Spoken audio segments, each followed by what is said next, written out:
नमस्कार। अब हम लोग आगे बढ़ते हैं। एक्सरसाइज 4.3 एनसीईआरटी का एक्सरसाइज 4.3 एनसीईआरटी का है, क्वाड्रेटिक इक्वेशन का। उसी को हम लोग अभी आगे देखने जा रहे हैं।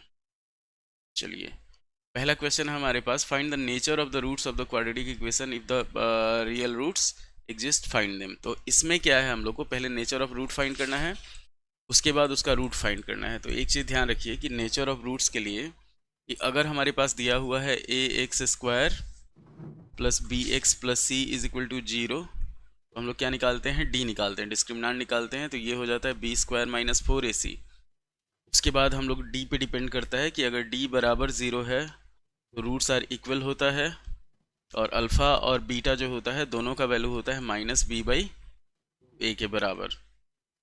अगर डी ग्रेटर देन 0 होता है तो alpha is not equal to beta होता है। तो अल्फ़ा का जो वैल्यू होता है वो होता है minus b plus root d by 2a, और बीटा का जो वैल्यू हो जाता है वो हो जाता है minus b minus root d by 2a। और डी अगर लेस देन 0 होता है, मान लीजिए डी अगर हमारे पास 0 से कम आ जाए, निगेटिव आ जाए, तो उसमें क्या होता है, रूट्स डज नॉट एग्जिस्ट। अगर डी जो होता है वो लेस देन 0 हो जाए तो यहाँ पे रूट्स डज नॉट एग्जिस्ट हो जाता है, रूट्स डज नॉट एग्जिस्ट। तो इसी को नेचर ऑफ रूट्स कहा जाता है। अब हम लोग बढ़ते हैं एक्सरसाइज पे। तो एक्सरसाइज हमारे पास हो गया, जैसे फर्स्ट क्वेश्चन है, फर्स्ट में हम लोग को नेचर ऑफ रूट्स फाइंड करना है, और उसके बाद अगर रियल रूट एग्जिस्ट तो उनको फाइंड करना है।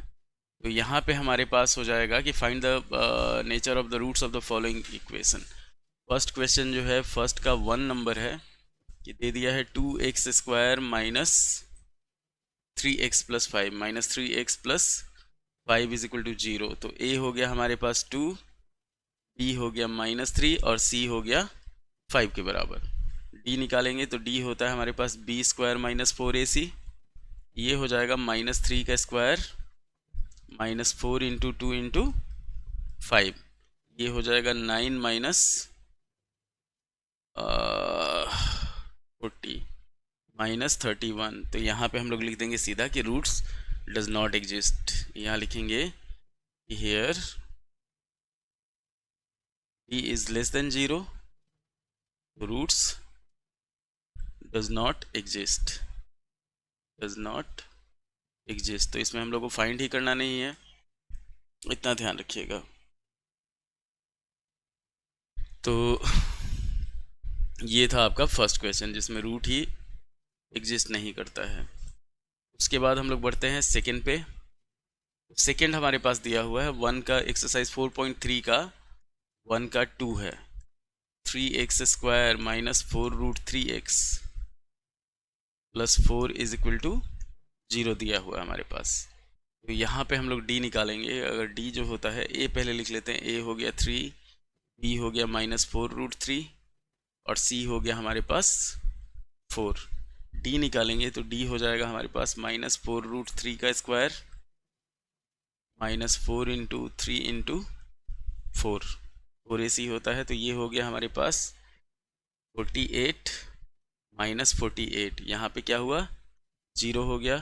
यहाँ पे alpha is equal to beta हो जाएगा, यहाँ लिखेंगे hence alpha is equal to beta is equal to minus b by 2a हो जाएगा। तो ये हो जाएगा हमारे पास 4 रूट 3 बाई 2a, 2 इंटू 3 हो जाएगा 6। काटेंगे इसको 3 टाइम्स में, इसको 2 टाइम्स में, आंसर होगा हमारे पास 2 रूट 3 बाई 3। दोनों का वैल्यू अल्फ़ा और बीटा दोनों इसमें यही हो जाएगा, 2 रूट 3 बाई 3। उसके बाद बढ़ते हैं हम लोग अगले क्वेश्चन पे, 3 नंबर पे इसी में।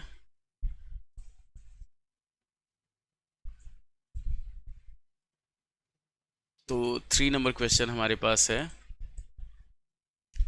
2x square minus 6x plus 3।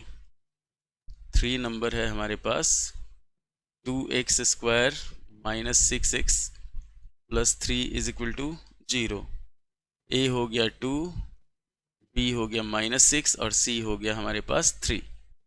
d निकालेंगे, ये हो जाएगा माइनस 6 का स्क्वायर -4 इंटू 2 इंटू 3, एकदम सिंपल है आपका क्वाड्रेटिक इक्वेशन 36। और ये हो जाएगा 8 तिरका 24, आएगा 12 हमारे पास। तो ये 12 आया तो हमारे पास अल्फ़ा और बीटा क्या होगा, रियल होगा। तो अल्फ़ा का जो वैल्यू होगा वो होता है -b प्लस √d/2a। तो ये हो जाएगा -b अगर हम लोग लेते हैं तो 6 + 12/2 इंटू 2 हो जाएगा। तो ये हो जाएगा हमारे पास 18/4। सॉल्व किया जाएगा 2 से 2 बार में, 2 से 9 बार में, तो 9/2 हो गया। और बीटा अगर हम लोग निकालते हैं इसमें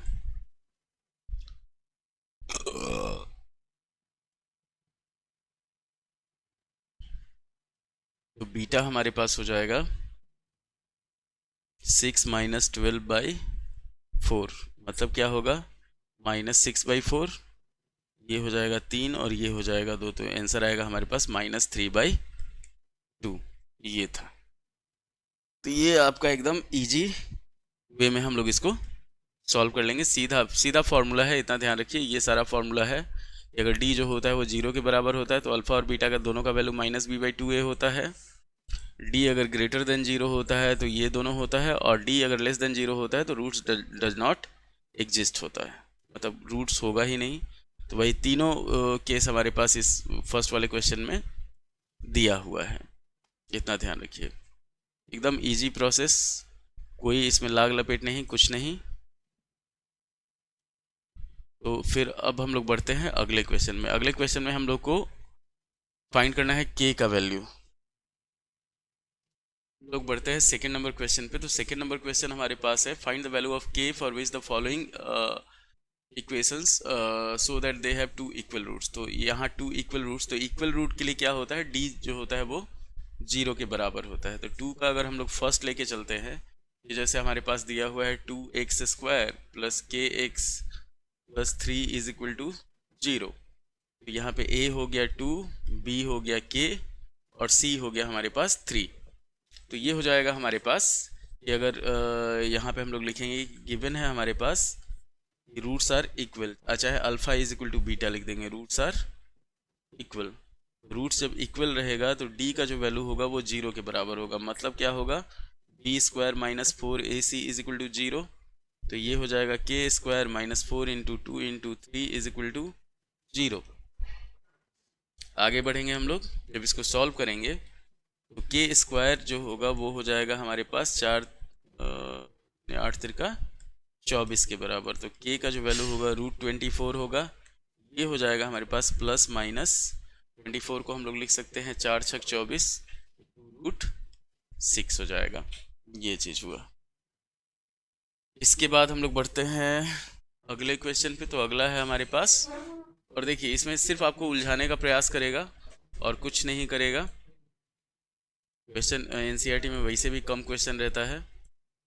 तो 2 का अगर सेकेंड पे हम लोग बढ़ते हैं, ये सेकेंड पे सेकेंड नंबर हमारे पास हो गया यहाँ पे kx × x - 2 + 6 = 0।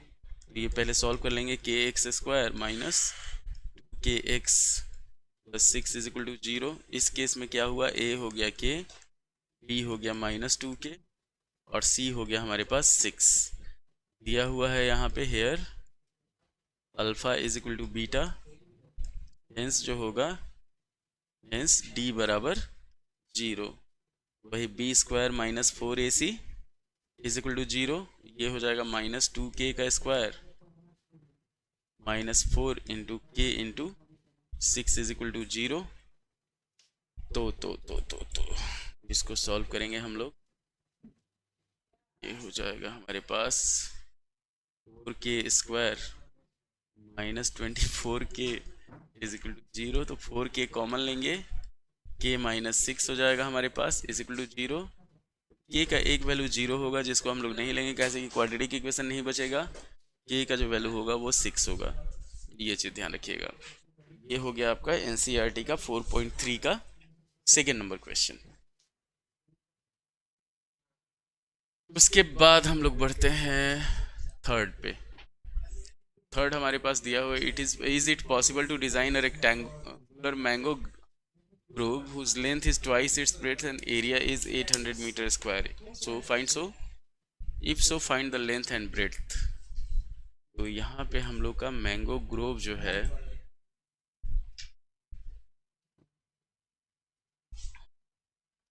Third number question हम लोग देखते हैं।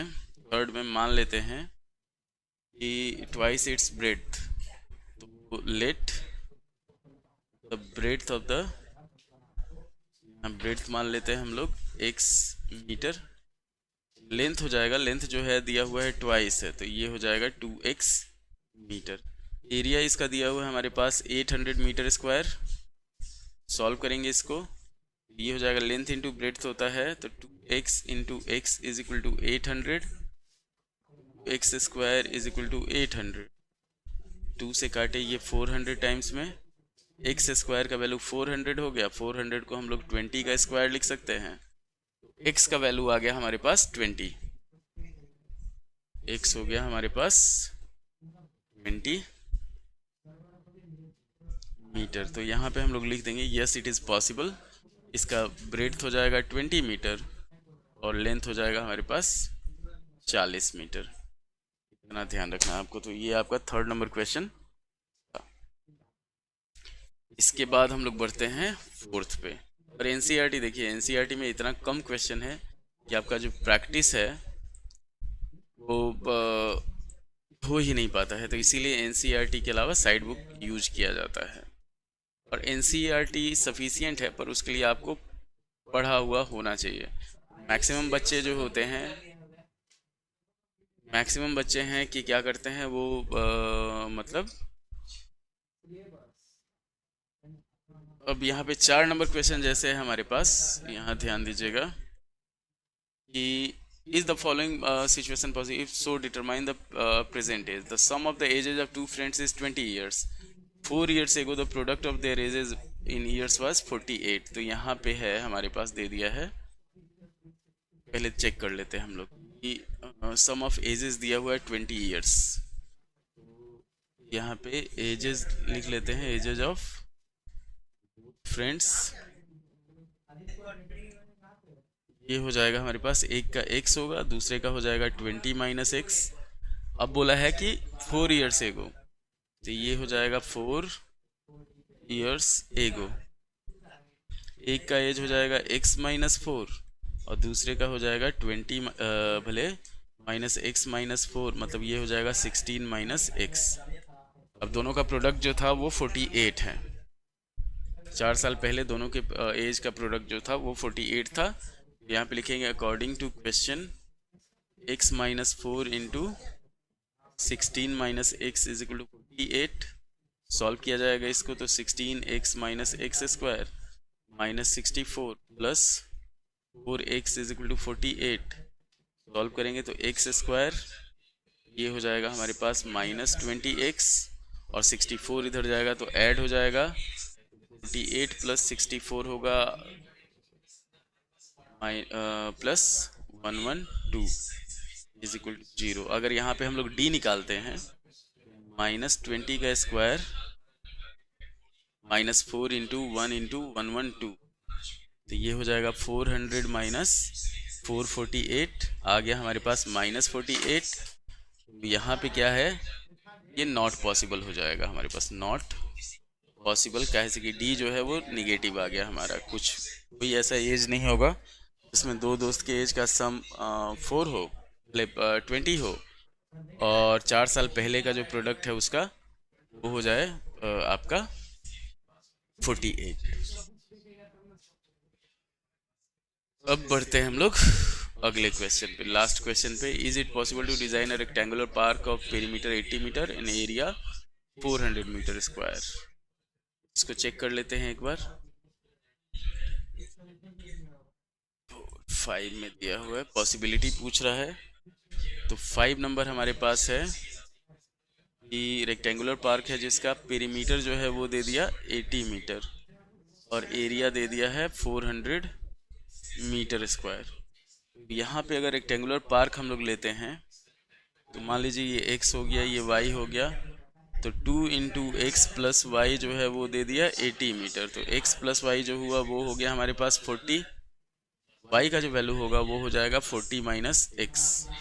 अब ये मीटर है, तो एरिया अगर हम लोग निकालते हैं तो एरिया होता है लेंथ इंटू ब्रेड्थ, मतलब x into y is equal to 400।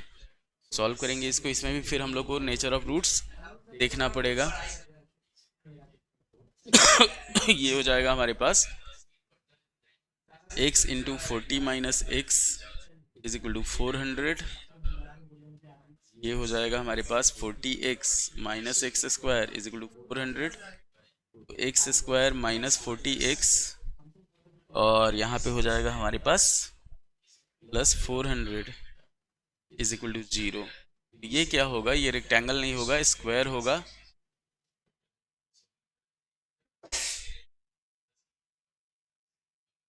अगर इसको हम लोग सॉल्व करते हैं तो ये हो जाएगा x square minus 20x minus 20x plus 400 to 0।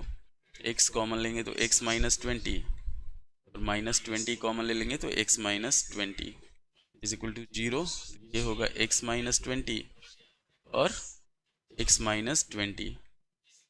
x का जो वैल्यू होगा वो हो जाएगा हमारे पास 20 और y का जो वैल्यू होगा 40 माइनस 20 20। ये आया आपका लेंथ 20 मीटर, ब्रेड्थ 20 मीटर, मतलब क्या होगा, ये स्क्वायर हो जाएगा। तो यही पूछ रहा था इसमें। Rectangular park perimeter 80 and area find its length and breadth. तो लेंथ और ब्रेड्थ हम लोग फाइंड कर लिए। लेंथ भी 20 मीटर होगा, ब्रेड्थ भी इसका 20 मीटर होगा। तो ये था आपका कंप्लीट क्वाड्रेटिक इक्वेशन, 2 वीडियो में। सेकंड वीडियो है ये सीईआरटी का। ये हो गया एक्सरसाइज 4.3। उम्मीद है कि आपको वीडियो पसंद आया होगा। लाइक कीजिएगा, शेयर कीजिएगा, सब्सक्राइब कीजिएगा। धन्यवाद।